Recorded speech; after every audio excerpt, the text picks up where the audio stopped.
utama dari Biro Hukum di dalam struktur pendapatan ASN? Terima kasih atas pertanyaannya. Salah satu tugas atau tugas dan fungsi dari Biro Hukum itu adalah merumuskan dan menyelenggarakan penyiapan bahan atau materi rumusan kebijakan daerah, pengkoordinasian pelaksanaan tugas-tugas perangkat daerah, kemudian melakukan pemantauan dan evaluasi terhadap pelaksanaan kebijakan peraturan perundang-undangan baik itu di tingkat provinsi maupun di tingkat pemerintah daerah kabupaten kota se-Indonesia. Yang kedua, kita apakah Biro Hukum ini memiliki wewenang untuk merekomendasikan perubahan kebijakan atau hanya sebatas memberikan pendapat hukum?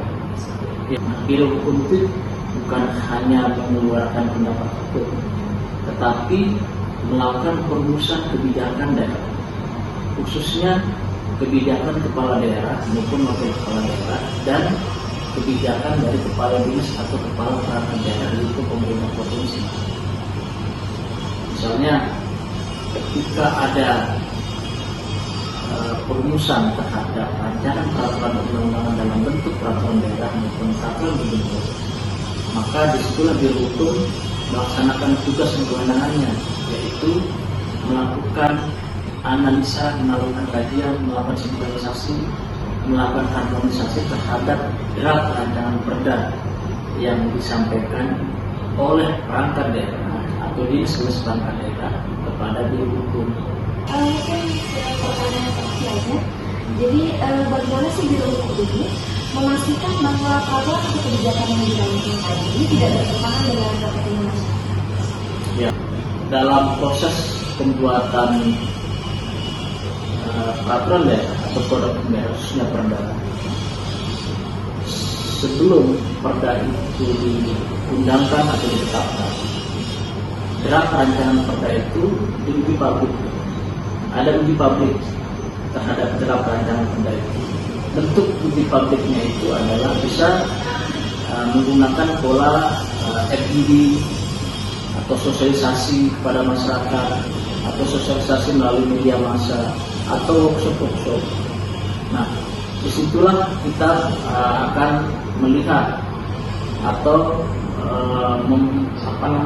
meminta masukan, saran, kritikan terhadap rancangan perda yang akan kita buat.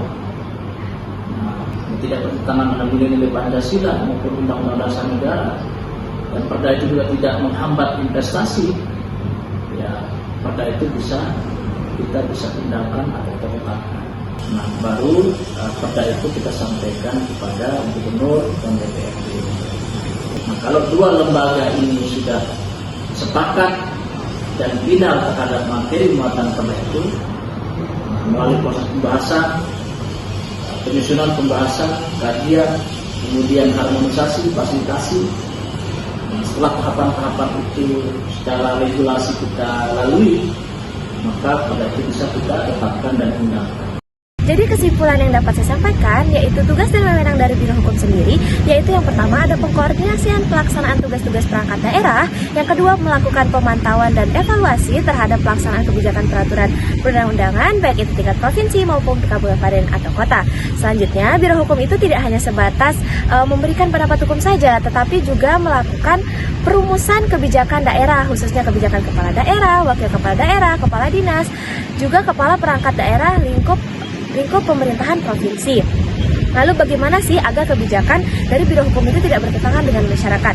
Jadi sebelum disahkannya menjadi sebuah peraturan atau kebijakan, ada yang namanya diadakan uji publik. Jadi di sana itu ada sosialisasi maupun workshop-workshop yang diadakan. Jadi masyarakat itu diminta kritik dan sarannya. Setelah sudah diminta kritik dan sarannya, lalu dirundingkan bersama DPRD dan gubernur. Lalu selanjutnya bila sudah tidak bertentangan dengan masyarakat, maka lalu akhirnya baru bisa disahkan. Seperti itu. Mungkin itu kesimpulan yang dapat saya sampaikan. Kurang lebihnya mohon dimaafkan. Wassalamualaikum warahmatullahi wabarakatuh.